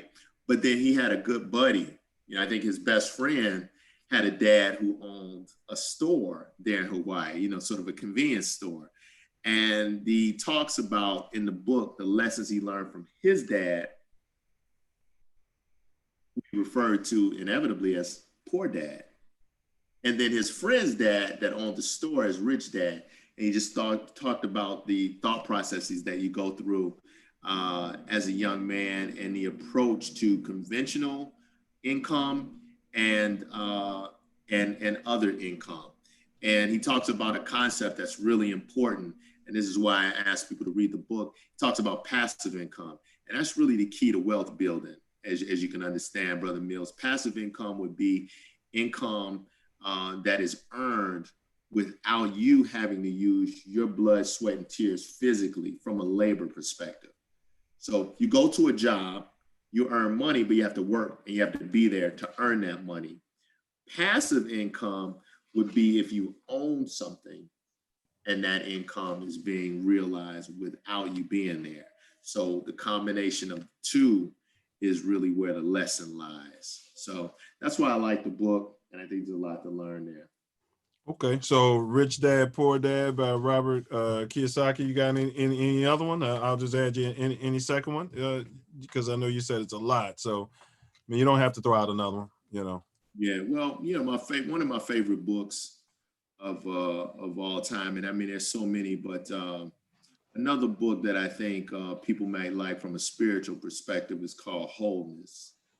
And, Holiness? No, Wholeness. Whole, WHOLE. Wholeness. Okay. Wholeness. Okay. Yeah. The wholeness is it's got a more spiritual base to it, but it talks about just kind of knowing where you are in personal relationships and on the heaviest level, you know, like from a mate type perspective, like when you meet the one that's for you, you know. And if you don't know, that's probably not the one for you. It's heavy in that sense. You understand? Well, I've read The Rich Dad, but I haven't read Wholeness. I'll put it on my list. Any shout outs, anything you got moving, any companies or investments you're starting? Are you looking for investors or, you know, anything you're building? Now's the time. And then we're going to open the phone lines up. You know, we probably get like 10 minutes worth of calls. If y'all got calls, it's 424-900-6945. Don't call yet though. It's 424-900-6945. I'll type the number in the chat. So yeah, I think in terms of a shout out, you know, I love what you brothers are doing. So I'm shouting this one out. And then I also wanted to shout out another podcast called Dropping Knowledge. So Dropping Knowledge podcast. That's Knowledge BecKom. That's available on Apple, Spotify, YouTube, and all other streaming platforms. It's called Dropping Knowledge. And they hit on a whole host of things, you know, entertainment, lawyers, comedy field, investments, credit, the importance of credit, how to get it, how to sustain it, how to grow it, how to get loans, entrepreneurs. There's one on the stock market. There's just a lot of dropping. That's what I was going to ask. Without the G, dropping. GDROPPIN apostrophe. Yep, dropping. Okay. Knowledge. Right. Yeah. Thanks. Y'all got that? Yep. Y'all got that? Dropping knowledge. That's love and actually knowledge. And I forgot to mention Brother BecKom right here. They're the ones who linked us up with Scooter and, got us the ability, the permission to use that song. So looks much love to Scooter. Scooter Cho, that's West Side Chicago. Much love to Scooter. And then also, so if you got a question for JB, man, like this lineup. He's given us more time than I told him it would take. Also, so call if you got any financial questions or anything like that. Any question for Self Love or myself. Also, and then you can call in as well and do a 9 at 9. I'll explain that when you call in. So we're gonna keep the lines open for about another, because they're behind us. So we'll keep it open for about another 2 minutes. This number is 424-900-6945. 424-900-6945. I dropped that number in the chat as well. So now's the time. If you got any questions, let's do it. And then otherwise, we're going to wrap it up. While we're waiting on that, Torry, I want to kind of just give an idea. Wednesday, we're doing a show. It's called Hip Hop Hypnosis. And Yes. You brothers mentioned them last week. Emerge, EMERG, McVay, Yes. MCVAY. He's actually got an album coming out soon. He grew up right on the block as well. He's going to come tell some great stories about Rhyme Fest and Kanye and things that was going over and on the block. I mean, it's amazing how many people were there. So that's Wednesday, and he's a incredible spirit, very talented person. So extremely. So get your hypnosis questions ready, and we'll see if he can. He's gonna bring some game to it. Yeah, we'll see. We'll see if he can hypnotize Self Love during the show. All right, let me check the lines. Hey, so, I also, I invite whoever thumbs down, please put in the comments why. Please. Oh yeah, we got a thumb down. Isn't that something? Hey, trolls. Somebody, we got 6 thumbs up. You know who I think it was? I think it was Carrot. I guarantee you. It was Carrot. It was Carrot. You know what I mean? I had to pull him by his carrot stem to get him in here, and so he's gonna thumb me down. It's all good, bro. But nope, nobody's calling. So it looks like JB, I want to thank you, man. And one thing I want to ask, man, if what we're doing is we're starting I want to get money to that program around Torry's house, right? So we're going to start a 501c3. We're going to start that and get everything done right. And so we're just asking everybody, whatever you pledge, you know what I'm saying, I'll match it. If you don't want to pledge anything, well, no, wait a minute. No, because you might pledge big money. I don't mean right. No. Like I said, we don't whatever you pledge up to $29, I'll match it. That's yeah, well, yeah, you know what I'm saying? Yeah, and like I said, the words coming out of our mouth don't necessarily apply to DNA Music or This Ain't That Network or any. No, but seriously, Noop. So we get it set up. So hopefully, and this money is we're driving it, to the community, man. You know what I'm saying? And you don't even have to pledge. Since you did this for us, I could put the money in on your behalf. You know what I mean, in your name. But we're really trying to build that up, man, because they on the ground, man, and feeding people. I got you, Noop. I'm gonna always support you, whatever you're on. You know what I mean? And my ship knows that too. Whatever you're on, I got nothing but support for you. You hear that, Kate? What about Train to Devastation? Do you support Kappa Ship Train to Devastation? Hey, so all right, JB, before we get you off the line, man, these are called 9 at 9s. I'm just gonna give you these, man, and you just go with the one. If you say pass, pass. You got to get through 9 of them in 9 seconds. So I'm gonna give you 2 things, and you got to just pick the one that's like an ink blocks test that resonates with you. All right, here we go. Kurt Cobain, Tupac. Blunt's. No, I ain't gonna ask you that one. Cadillac, Lincoln. Caddy. George Washington, Abraham Lincoln. Washington. Samsung Galaxy, iPhone. Donald Trump, Colin Kaepernick. Cap. No. A thug or a cop. Pass. Dump them. Dave Chappelle, Will Ferrell. Dave. Taylor Swift, Beyonce. B. Jay-Z, Eminem. J. Last one. Derek Chauvin, O.J. Simpson. O.J. Juice. hey, yeah, so we're gonna start getting, other races on, and we're gonna ask them all those questions, and that's just a little test I came up with. I could do this. I got more, and I could, if I do this, I could tell you where a person grew up. You know what I mean? In America, just Yep, I can tell how old they are. Yep, yep.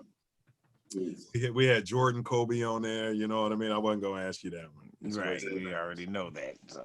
Hey, but Nuke, unless you got something else, JB, man, I want to thank you, first of all, for making me, although, you know, none of that ever happened. And, you know, I really want to thank both of you brothers for that. And then second of all, man, for agreeing to do this, Snoop. You know, I know how valuable your time is. And, oh, we didn't get into, man, this brother, man, we have to bring you back, bro, because we've been on here a while. But, man, this guy, man, and he's going to be modest, but he's doing baseball coaching, Little League. So, I mean, seriously, he's a father, so he's leaving a lot of that out, and you know, for privacy reasons. But he's a coach, and he's on the ground, man. So you know, y'all big up this dude. And how can they reach you? Or anything, JB, or they don't need to reach you, or no? Yeah. Okay. On everything, Noops. It's an honor to be here. You brothers are near and dear to me, so I'm happy to be a part of the kickoff of Black Achievement Yes, sir. on the station. I mean, I really appreciate it, and I'll continue to tune in. So yeah, if there's ever any follow up, or if anyone watches this as this picks up and they feel like, hey, I want to follow up with this guy, you know, obviously they can let you all know, and you can always get to me. Yeah, they can reach out to me. I'll be tuning in all the time, so I'll see the chat boxes and I'll see the the communication back and forth. So man, nothing but love to you, brother Milz. It's an honor to have met you before and after the bond, and then to have made you is an honor. And then Torry, you already said it, man. You already know. Like you said, it's special. You know what I mean? I love you, Ship, my Trey Club. And man, I know we knocked down walls, so we done knocked them down. Hey, and then see if mountains. I'm asking you for a commitment, not for a commitment, just commit to ask Knowledge if he'll come on here. And if Knowledge come on here, man, we'll go on Knowledge Show. I know he's got a lot more viewers than us, but I'm clout chasing right now. You know, we're trying to grow. No, seriously, this is a platform, and I know this will be a platform, you know, for all of us to use to get our message out. And if it can grow, because Emerge, he's got the guy to be on Wednesday, he's got a bunch of followers, and he's gonna time into us as well, because he realizes, you know how we move, man, and we'll just let y'all use this as a platform to get y'all message out, man. Hey, man, it'll be a done deal. I know Knowledge will come on here to join you. I know that, and you know what would be lovely? You know what would warm my heart is if when he got y'all on there, he was able to get Scooter chimed in there, because I think Scooter would love to meet you all, in person on that podcast. But I'm gonna mention it to him, man. That'd be love. Because Scooter, he's out west. He's from out west, right? From the west side. Yeah, he's from the west side. I think he's in Indianapolis right now, but he got about 3 or 4 albums. And, Torry knows him, obviously, well, from doing different projects on the music side, concerts and that kind of thing. But, And that's the show we got coming up down the road, too, the west side versus the south side. I was just saying we got to get some more, west side influence on here. But, that whole concept, the polarization of the west side and the south side, that one's going to light the call-in boards up. Yeah, Scooter Truth. Yeah, we got nice plugins on both. So yeah, no. Hey, nothing but love to you, brothers, and I appreciate it. I thoroughly enjoyed it. So as we sign off, nothing but love, yo. All right, dude. Yo. And to all the animal.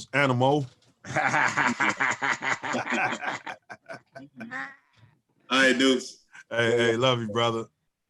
Love you, yo. I got you, bro. Okay. Man, beautiful show, man. It was a wonderful situation, man. We had a great guest. Man. Beautiful show. Black Achievement. We kicked it off. Man. If you guys got any questions, you can put them in the comments, but and I can get them to him, or you could text me at that number I posted in the chat, or you could call. I probably won't pick up. I'm 2 hours behind most of y'all, so you got anything for him, Self Love? Well, I just appreciate y'all immensely. Just want to reenact the fair use. Yes. And also want to stay on. Please subscribe, hit the like, and share. If you like what we're doing here, please just help us get out here. It'll be, a blessing to the world. We're looking to be a blessing to be a blessing, And if you bless us with your attendance and sharing with your people, then we will bless the world. Thank you. One subscriber at a time. And as we say, self-love, as below, as above. And we'll see y'all, I don't know what's wrong with mine. There we go. We'll see you guys on Wednesday. Man, what you, the disrespectful? Which one? Disrespectful? Our next week guest, disrespectful? Yeah, I'm actually gonna play one of his songs. You're right. That's a good point. You're right. Great point. This is Emerge McVeigh. And it's a Chicago artist. Yes, and he'll be on Wednesday. Wednesday, baby. And he's got grown man music. I can't find the speaker. I came to disrespect you niggas today. Fuck you wanna do? Yo, listen. When I rhyme, they say it's like detention. Black achievement. I make you sit and stay and pay attention. Yo, I'm back just like I'm reminiscing. I'm deja vu just like I'm. Come on, Jazzy, bring that heat. Quit playing. We need it, baby. This is Jazzy.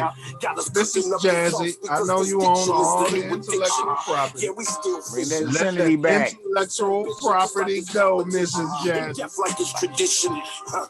I kill mics like Conrad. I'm in a different light, so now they changing the contrast. It's Comcast. Them haters watching. I saw them clearly. I gave them 50 feet just to show they near me. Move aside and watch the throne. I've been the